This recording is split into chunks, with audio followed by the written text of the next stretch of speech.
আসসালামু আলাইকুম ওয়া রাহমাতুল্লাহি ওয়া বারাকাতুহু। ছাত্র বন্ধুরা, তোমরা কেমন আছো? আমিও আল্লাহর মেহেরবানিতে ভালো আছি। তো বন্ধুরা, আজকে আমরা টেন্সের ধারাবাহিকতায় তৃতীয় নম্বর ক্লাস স্টার্ট করতে যাচ্ছি।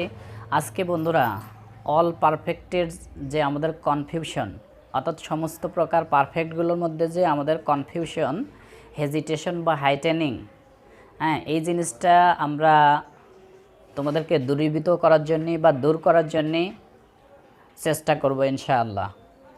তো আমাদের আজকের শিরোনাম কি বন্ধুরা? আজকের শিরোনাম হচ্ছে অল পারফেক্ট কনফিউশনস দূর করার ম্যাজিক। কি বন্ধুরা আজকের শিরোনাম? অল পারফেক্ট কনফিউশনস দূর করার ম্যাজিক। তো বন্ধুরা, এটাকে আমি তিনটা অংশে ভাগ করে আলোচনা করেছি এবং তিনটা অংশের প্রত্যেকটিকে আবার পাঁচটা অংশ রেখেছি। দ্যাট মিন্স বন্ধুরা, এক একটা অংশের মধ্যে, যেমন আমরা একের মধ্যে কি এই টেন্সের নামটা জানবো, এরপরে কিভাবে আমরা ইংরেজি দেখে চিনতে পারি সেটা, এরপরে আমরা বাংলা দেখে কিভাবে চিনতে পারি সেটা বন্ধুরা, এরপরে এর এক্সাম্পল দেখব, উদাহরণ দেখব, এবং এইগুলো কিভাবে আবার পরিবর্তন করা যায় সেটা দেখব। তো আসো আমরা ধারাবাহিক আলোচনায় চলে যাই। তো এখানে বন্ধুরা খেয়াল করো, দেখো আমি তিনটা টেন্সের নাম লিখেছি। Past perfect tense, past perfect tense, present perfect tense, future perfect tense. বন্ধুরা, আমি প্রায়ই তোমাদের শেখানোর ধারাবাহিকতায় দেখেছি তোমরা প্রায়ই এই পাস্ট পারফেক্ট টেন্সের মধ্যে গুলিয়ে ফেলো। তো আমি মূলত আমার উদ্দেশ্য এখানে পাস্ট পারফেক্টকেই তোমাদেরকে ক্লিয়ার করা, বাট সেই সাথে আমি প্রেজেন্ট পারফেক্ট এবং ফিউচার পারফেক্টকেও ইনক্লুডেড করেছি, কারণ তোমরা অনেক সময় এটার মধ্যেও গুলিয়ে ফেলো। তো বন্ধুরা, এখানে খেয়াল করো, আমরা আগে ফার্স্ট অফ অল এই তিন পারফেক্টের স্ট্রাকচারটা একটু লক্ষ্য করি। বন্ধুরা দেখো, আমি কি করেছি, subject plus had plus verb 3 plus object plus extension. বন্ধুরা দেখো, আবার খেয়াল করো, সাবজেক্ট, এরপরে আমরা হ্যাড নিয়েছি, এরপরে ভার্ব 3 নিয়েছি, এরপরে অবজেক্ট এক্সটেনশন যদি থাকে। এরপরে দেখো বন্ধুরা, বিফোর ব্যবহার করেছি। কি ব্যবহার করছি? বিফোর। তারপরে subject plus verb 2 plus object plus extension. বন্ধুরা, এখানে লক্ষণীয় বিষয় হচ্ছে বিফোরের আগের অংশ মনে রাখবা যে পূর্বের অংশ পারফেক্ট হয়, পূর্বের অংশ পারফেক্ট হয়। আর যদি এইটাই দেখো আমরা আবার বিপরীত ক্রমে সাজাইছি, তখন আফটারের পরের অংশ, অর্থাৎ পরের অংশ পূর্বের অংশ কি হয়? পারফেক্ট হয়। বন্ধুরা, এই কথাটা বিশেষভাবে কিন্তু লক্ষণীয়। এই জন্যই দেখো যে বিফোরের আগের অংশে ভার্ব 3 হয়েছে, অর্থাৎ পারফেক্ট হয়েছে, কিন্তু পরের অংশে পাস্ট ইনডিফিনাইট অর্থাৎ ভার্ব 2 হয়েছে। বন্ধুরা, এখানে দেখো, যখন আমরা পাস্ট পারফেক্ট থেকে প্রেজেন্ট পারফেক্টে আসব, তখন এখানে কোনো পরিবর্তন নাই, সবগুলো এলিমেন্ট ঠিক থাকবে, শুধু হেডের জায়গায় হ্যাভ বা হ্যাজ হবে, আর এদিকে ভার্ব 2-র জায়গায় ভার্ব 1 হবে। তো বন্ধুরা, আমি আবারও বলছি, যখন আমরা ঠিক পাস্ট পারফেক্টের মতোই কি করতে যাব, প্রেজেন্ট পারফেক্টকে সাথে অন্য একটা টেন্সকে জুড়ে দিয়ে, বিফোর দিয়ে জুড়ে দিয়ে লিখব, সেই ক্ষেত্রে শুধু ভার্ব এই হেডের জায়গায় হ্যাভ বা হ্যাজ, এরপরে কিন্তু সবগুলো এলিমেন্ট ঠিক থাকবে। এখানে বিফোরের পরে যে এইটাই যেমন ভার্ব 2 ছিল, এটার মধ্যে ভার্ব 1 হয়ে যাবে, অর্থাৎ দ্যাট মিন্স বন্ধুরা, এই বিফোরের আগের অংশ প্রেজেন্ট পারফেক্ট হবে আর পরের অংশ প্রেজেন্ট ইনডিফিনাইট হবে। ঠিক বন্ধুরা, একইভাবে ফিউচার পারফেক্টের ক্ষেত্রেও দেখো, শ্যাল হ্যাভ বা উইল হ্যাভ, অর্থাৎ যেখানে তোমার হ্যাড ছিল বা হ্যাভ বা হ্যাজ ছিল, সেই জায়গায় এখানে শ্যাল হ্যাভ বা উইল হ্যাভ। একইভাবে বন্ধুরা, এই অংশে অর্থাৎ বিফোরের পরের অংশে দেখো কি ঘটছে, বিফোরের পরের অংশে শ্যাল বা উইল, এরপরে ভার্ব 1, অথবা বন্ধুরা শুধু ভার্ব 1 নিলেও কিন্তু চলবে। বন্ধুরা, লক্ষণীয় বিষয় হচ্ছে এখানে ফিউচার পারফেক্টের সাথে বিফোরের পরে ফিউচার ইনডিফিনাইট নিলেও বাক্য রাইট, আবার প্রেজেন্ট ইনডিফিনাইট নিলেও বাক্য রাইট হবে। বন্ধুরা, যখন উদাহরণে আসবো তখন বিষয়টা তোমাদের কাছে আরও বোধগম্য হবে। তো খেয়াল করো, যখন আমরা একই জিনিস আফটার দিয়ে ব্যবহার করব, সেই ক্ষেত্রে কি হবে, দেখো এই যে প্রথম অংশটাই এখানে কি হয়েছে, প্রথম অংশ, অর্থাৎ আমরা জানি যে আফটারের পরের অংশ পারফেক্ট হয় আর আগের অংশ কি হয়, ইনডিফিনাইট হয়। তাহলে দেখো আমরা স্ট্রাকচারটা কীভাবে দাঁড় করিয়েছি, subject plus verb two plus object plus extension plus after plus subject plus had plus verb three plus object plus extension. That means বন্ধুরা আমরা চাইলে এই যে এখানে বিফোরের অংশ অর্থাৎ ঠিক পরের অংশ আগে নিয়ে আসতে পারি আর আগের অংশ পরে নিয়ে গেলেই কিন্তু আফটারের স্ট্রাকচার হয়ে যায়। অথবা বন্ধুরা আরেকভাবে তোমরা করতে পারো, সেইটা হচ্ছে এই অংশটারেই পারফেক্টের গঠন থেকে ইনডিফিনাইটের পাস্ট ইনডিফিনাইটের গঠনে নিয়ে আফটারের পরে যে পারফেক্টের গঠনে গঠন করে দিলেও কিন্তু বন্ধুরা হয়ে যাবে। বন্ধুরা তোমাদেরকে ক্লিয়ার করার জন্য আমি আবারও বলতেছি, তোমরা দুইভাবে আফটার আর বিফোরকে পরিবর্তন করতে পারবে। এক হচ্ছে ঠিক বিফোরের পরের অংশ এখানে আফটারের আগের, বিফোরের পরের অংশ আফটারের আগে নিয়ে আসতে পারো আর বিফোরের পরের অংশ আফটারের পরে নিতে পারো। আরেকটা বিষয় হচ্ছে যে বিফোরের আগের অংশকেই পাস্ট ইনডিফিনাইট করে দিতে পারো আর বিফোরের পরের অংশকেই আফটারের ক্ষেত্রে কি করতে পারো, পাস্ট পারফেক্ট করে দিতে পারো। একইভাবে বন্ধুরা প্রেজেন্ট পারফেক্টের ক্ষেত্রেও ঘটবে, ফিউচার পারফেক্টের ক্ষেত্রেও ঘটবে। আশা করি বিষয়টা তোমাদের কাছে বোধগম্য হয়েছে। বন্ধুরা অর্থ করার ক্ষেত্রে তোমরা যে ভুলটা করে থাকো সেই দিকে খুব খেয়াল করো, কারণ অর্থ করার ক্ষেত্রে আমি অনেক ক্ষেত্রেই দেখেছি আমাদের স্টুডেন্টরা ভুল করে থাকে, তোমরাও ভুল করে থাকো। তো এখানে খেয়াল করো যে আমরা যে ভুলগুলো করে থাকি তাই না অর্থ করার ক্ষেত্রে, তো বিফোরের ক্ষেত্রে বন্ধুরা আমাদের একটা কথা জানাই আছে যে অর্থ করার সময় পরের অংশের অর্থ আগে করতে হয়, আগের অংশ পরে অর্থ করতে হয়। সেই ধারাবাহিকতায় বন্ধুরা যখন বিফোর থাকে তখন কিন্তু আমাদের পরের অংশের অর্থ আগে করতে হয়, আগের অংশের অর্থ পরে করতে হয়। সেই ক্ষেত্রে কিন্তু যখন বিফোর দিয়ে আমরা বাক্য করব তখন পারফেক্টের অর্থটাই বাক্যের লাস্টে আসবে। বন্ধুরা কি হবে, পারফেক্টের অর্থই বাক্যের লাস্টে আসবে। এই জন্যই দেখো আমরা যে ক্রিয়ার শেষে যে অর্থগুলো দাঁড়াবে বিফোরের ক্ষেত্রে সেগুলো দেখো পাস্ট পারফেক্টের ক্ষেত্রে আমরা বলছি ইয়া ছিল, ইয়া ছিলে, ইয়া ছিলেন, ইয়া ছিলাম। এটা কিন্তু বন্ধুরা যখন বিফোর দিয়ে আমরা বাক্য করব সেই ক্ষেত্রে এরকম ঘটবে। যদি আমরা প্রেজেন্ট পারফেক্টের ক্ষেত্রে যাই দেখো ইয়াসি, ইয়াসো, ইয়াসে, ইয়াসেন, তাই না। আবার যদি আমরা ফিউচার পারফেক্টের ক্ষেত্রে যাই সেই ক্ষেত্রে দেখো ইয়া থাকবো, ইয়া থাকবে, ইয়া থাকবেন, ইয়া থাকবে ইত্যাদি। বন্ধুরা এইটাই যদি আমরা আবার আফটারের ক্ষেত্রে নিয়ে আসি তখন কিন্তু বন্ধুরা দেখো আফটারের ক্ষেত্রে পরের অংশ পারফেক্ট থাকে, এই জন্যই অর্থ করার সময়ে কিন্তু আমাদের এই পারফেক্টের অর্থই আগে হয়ে যাবে, অর্থাৎ ইনডিফিনাইটের অর্থই পরে তুলতে হবে।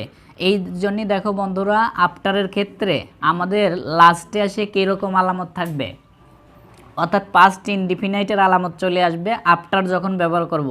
তখন দেখো ল, লে, লেন, লাম এরকম আসবে। আর যখন আমরা প্রেজেন্ট পারফেক্টের ক্ষেত্রে ইনডিফিনাইটের অর্থটা পরে তুলতে হবে আফটারের ক্ষেত্রে, এই জন্যই দেখো আলামত হিসাবে কি চলে আসবে বা চিহ্ন হিসাবে কি চলে আসবে, ক্রিয়ার শেষে কি থাকবে, এ, ই, অ, একার, রসিকার, অ, ও ইত্যাদি। এবং একইভাবে ফিউচার পারফেক্টের ক্ষেত্রে যে ফিউচার ইনডিফিনাইট থাকবে, এইটা ফিউচার ইনডিফিনাইটের অর্থটা পরে আসবে, কারণ আফটারের পরে যা পারফেক্ট থাকে এই জন্য ইনডিফিনাইটের অর্থ পরে আসবে। এই জন্যে দেখো লাস্টে ব, বে, বেন, বি বা ইত্যাদি আসবে। বন্ধুরা তোমাদেরকে ক্লিয়ার করার জন্য আমি আবারও বলছি যে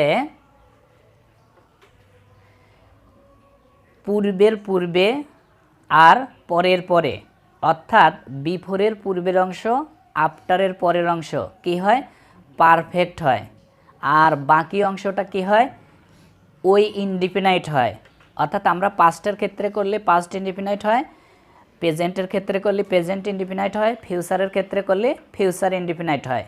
কিন্তু পূর্বের অংশ পরের অংশ অর্থাৎ বিফোরের আগের অংশ আর আফটারের পরের অংশ পারফেক্ট হয়।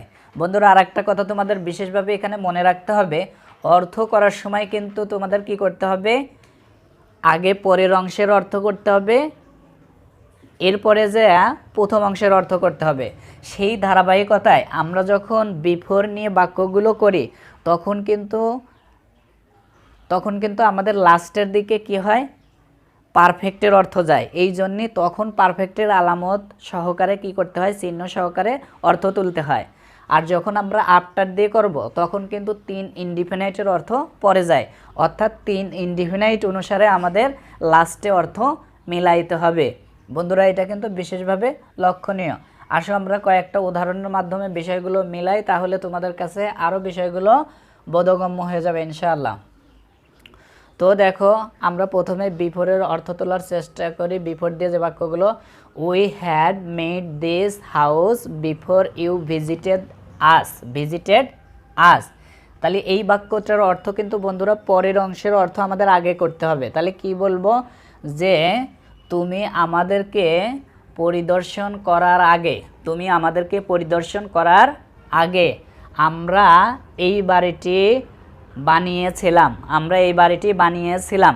তো বন্ধুরা এখানে কিন্তু এরকম বলা যাবে না যে আমরা এই বাড়িটি বানালাম, কেন নয়, আমাদের পারফেক্টের অর্থ পড়ে যাচ্ছে, অর্থাৎ এই রকম করে পারফেক্টের মতো অর্থ তুলতে হবে, তাই নয় কি, কারণ এখানে পারফেক্টের অংশ পড়ে গিয়েছে। তো বন্ধুরা একই জিনিস আমরা যদি কিসে নেই, প্রেজেন্টের ক্ষেত্রে নিই, তো কি অর্থ দাঁড়ায় দেখো, we have made this house before you visit us, অর্থাৎ তুমি আমাদেরকে পরিদর্শনের আগে আমরা এই বাড়িটি বানাইয়াছি। ঠিক বন্ধুরা যদি আমরা এইটাই ফিউচারের ক্ষেত্রে নিই তখন কি দাঁড়াবে দেখো, যে we shall have made this house before you shall visit us, তুমি আমাদেরকে পরিদর্শন করার পূর্বেই আমরা এই বাড়িটি বানাইয়া থাকব। তো বন্ধুরা এখানে আমরা কি লক্ষ্য করলাম, বিফোরের ক্ষেত্রে সবসময় পারফেক্টের অর্থটা পড়ে যাচ্ছে, তাই না, অর্থাৎ ইয়া সহকারে যে অর্থটা সেই অর্থটা তোলা হচ্ছে। কিন্তু একইভাবে বন্ধুরা আমরা যদি কি করি, আফটার দিয়ে এই বাক্যটা ব্যবহার করি, দেখো সেই ক্ষেত্রে অর্থটা কেমন হচ্ছে, we made this house after you had visited us. বন্ধুরা আবার খেয়াল করো, we made this house after you had visited us, অর্থাৎ তুমি আমাদেরকে পরিদর্শন করার পরে আমরা বাড়িটি তৈরি করলাম। বন্ধুরা দেখো এইবার কিন্তু পাস্ট ইনডিফিনাইটের অর্থ হচ্ছে, কারণ আফটারের ক্ষেত্রে পাস্ট ইনডিফিনাইট আগে আছে, তাই না। তাহলে অর্থটা আমরা কি করলাম, যে তুমি আমাদেরকে পরিদর্শন করার পরে আমরা বাড়িটি তৈরি করলাম। কিন্তু পারফেক্টের অর্থ যদি পড়ে যাইতো বিফোরের ক্ষেত্রের মতো তখন কিন্তু করিয়াছিলাম এরকম অর্থ হইতো, তাই নাকি। হ্যাঁ আসো আমরা এটা যদি প্রেজেন্ট পারফেক্টের ক্ষেত্রে করি তখন কি দাঁড়ায় দেখো, যে we make this house after you have visited us, তুমি আমাদেরকে পরিদর্শন করার পরে আমরা বাড়িটি তৈরি করি। বন্ধুরা দেখো করি, এই যে ইটা চলে আসতেছে বা রস্বীকারটা আসতেছে, কারণ এখানে প্রেজেন্ট ইনডিফিনিটের অর্থটা পরে গিয়েছে। ফিউচারের ক্ষেত্রে দেখো বন্ধুরা, we shall make this house after you shall have visited us, তুমি আমাদেরকে পরিদর্শন করার পরে আমরা বাড়িটি তৈরি করব। তো বন্ধুরা দেখো আফটারের ক্ষেত্রে কি ঘটলো, এরকম ফিউচার ইনডিফিনাইটের মতো লাস্টে অর্থ হলো, ঠিক নয় কি বন্ধুরা। তাহলে বিফোর আর আফটারের ক্ষেত্রে কিন্তু আমাদের বিশেষভাবে মনে রাখতে হবে কি, যে বিফোরের ক্ষেত্রে পারফেক্টের অর্থ লাস্টে যায় আর আফটারের ক্ষেত্রে ইনডিফিনাইটের অর্থ লাস্টে যায়, কারণ আমাদের বিপরীত করে অর্থ তুলতে হয়।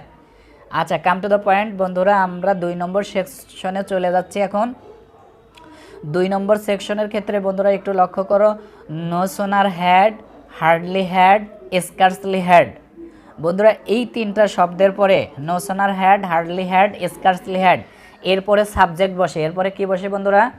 সাবজেক্ট বসে। এরপরে ভার্ব 3 বসে, এরপরে অবজেক্ট বসে, এরপরে এক্সটেনশন বসে। বন্ধুরা এখানে খেয়াল করো, দ্যাট মিন্স এটা হচ্ছে পারফেক্ট সেন্টেন্স। এটা কোন প্রকার sentence? Past perfect, past perfect. এবং এই পাস্ট পারফেক্টের সাথে বন্ধুরা আমাদের একটা পাস্ট ইনডিফিনাইট যুক্ত হয়। একটা কি হয়? পাস্ট ইনডিফিনাইট যুক্ত হয়। কিন্তু নো সোনার হ্যাডের সাথে দেনের পরে যে পাস্ট ইনডিফিনাইট যুক্ত হয়। আর হার্ডলি হ্যাড, স্কার্সলি হ্যাডের ক্ষেত্রে হোয়েন যোগে পাস্ট ইনডিফিনাইট যুক্ত হয়। আসো আমরা উদাহরণের মাধ্যমে বিষয়টা আরও ক্লিয়ার হওয়ার চেষ্টা করি। তার আগে বন্ধুরা আমি আবারও বলে নিচ্ছি তোমাদের ক্লিয়ার করার জন্যে, no sooner had, hardly had, scarcely had, এরপরে সাবজেক্ট হয়, এরপরে ভার্ব 3 হয়, অবজেক্ট এক্সটেনশন যদি প্রয়োজন হয় সেই ক্ষেত্রে ব্যবহৃত হয়। বন্ধুরা এখানে লক্ষণীয় দেখো, এই যে হ্যাড সাবজেক্ট এরপরে ভার্ব 3, এটা দ্বারা আমরা কি বুঝতে পারি? এটা দ্বারা বুঝতে পারি যে এটা পাস্ট পারফেক্ট, তাই নয় কি? আর নো সোনার হ্যাডের ক্ষেত্রে দেন প্লাস পাস্ট ইনডিফিনাইট, আর হার্ডলি হ্যাড এবং স্কার্সলি হ্যাডের ক্ষেত্রে হোয়েনের পরে পাস্ট ইনডিফিনাইট যোগে বাক্য গঠিত হয়। আসো আমরা এখন উদাহরণ সহ দেখি। যেমন কিছু সময় আগে আমাদের একটা স্টুডেন্ট আসলো, নাম সাকিব, তাকে নিয়ে আমরা উদাহরণটা করি। No sooner had Sakib come, no sooner had Sakib come in our teaching room, in our teaching room, then Rudra open the door, then Rudra open the door, Sakib আসতে না আসতেই রুদ্র দরজাটি খুলে দিল। বন্ধুরা আমরা আবারও বলছি, no sooner had Sakib come in our classroom, then Rudra open the door. Sakib আমাদের ক্লাসরুমে আসতে না আসতেই, অর্থাৎ ক্লাসরুমের দিকে আসতে না আসতেই রুদ্র দরজাটি খুলে দিল। তো একইভাবে কিন্তু বন্ধুরা আমরা হার্ডলি হ্যাড এবং স্কার্সলি হ্যাড দিয়েও এভাবে বাক্য করতে পারবো।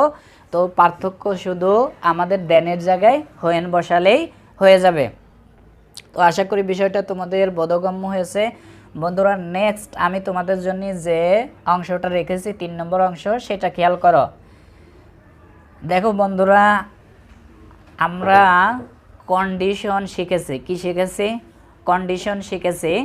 সেই কন্ডিশনের মধ্যে কিন্তু আমরা বন্ধুরা পেয়েছিলাম থার্ড কন্ডিশন বা পারফেক্ট কন্ডিশন, যাই বলো না কেন সেই জিনিসটা যেহেতু পারফেক্টের সাথে মিলে যায়, এই জন্য আমি পারফেক্টের আলোচনায় তোমাদের এখানে এই কন্ডিশনটা নিয়ে আসছি। দেখো বন্ধুরা আমি কি লিখেছি, if plus subject plus had plus verb 3 plus object plus extension.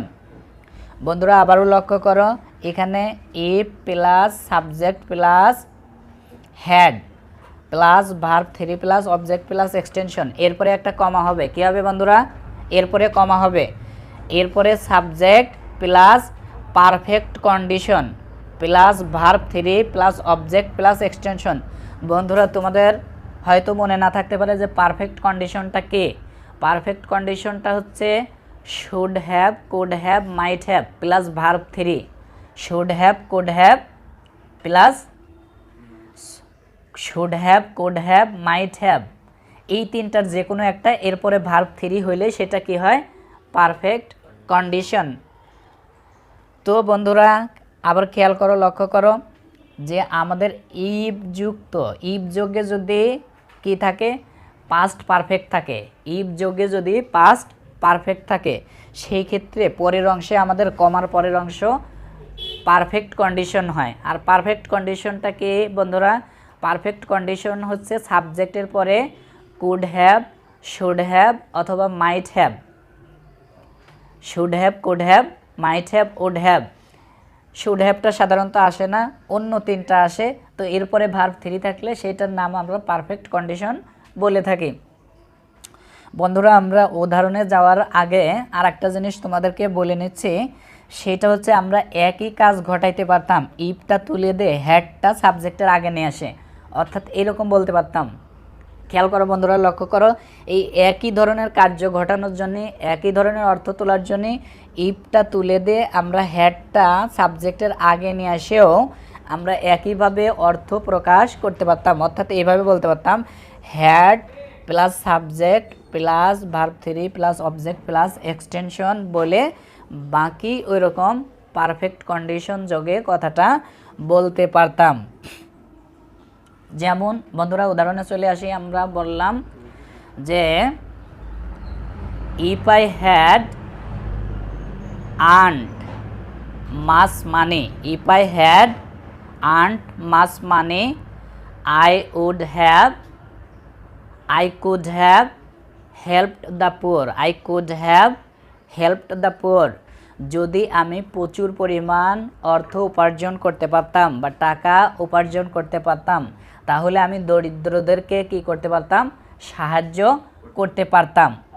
বন্ধুরা এই কথাটা কিন্তু আমরা হ্যাড বাদ ইফ বাদ দিয়ে হ্যাড দিয়েও বলতে পারতাম একই কথা। দেখো এরকম বলতাম যে had I earned much money I could have helped the poor, I could have helped the poor.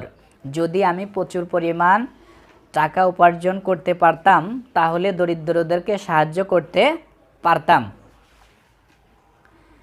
তো বন্ধুরা আশা করি ক্লাসটা যদি তোমরা মনোযোগ সহকারে দেখে থাকো, ধৈর্য সহকারে, তাহলে পারফেক্টের যে কনফিউশন আশা করি অবশ্যই দূরীভূত হবে। তো বন্ধুরা টেন্সের যে ধারাবাহিক ক্লাসগুলো আমাদের হয়তো সামনে একটা বা আরও 2টা ক্লাস থাকবে, এই ক্লাসগুলো পাওয়ার জন্যে সাবস্ক্রাইব করে রাখবে এবং বেল বাটনে টাচ করে রাখবে। সেই সাথে বন্ধুরা গ্রামারের A to Z আলোচনা এরকম ধারাবাহিকভাবে পাওয়ার জন্য আমাদের সাথেই থাকো। আজকের মতো এখানেই শেষ করছি, সালাম জানিয়ে শেষ করছি। আসসালামু আলাইকুম ওয়া রাহমাতুল্লাহি ওয়া বারাকাতুহু।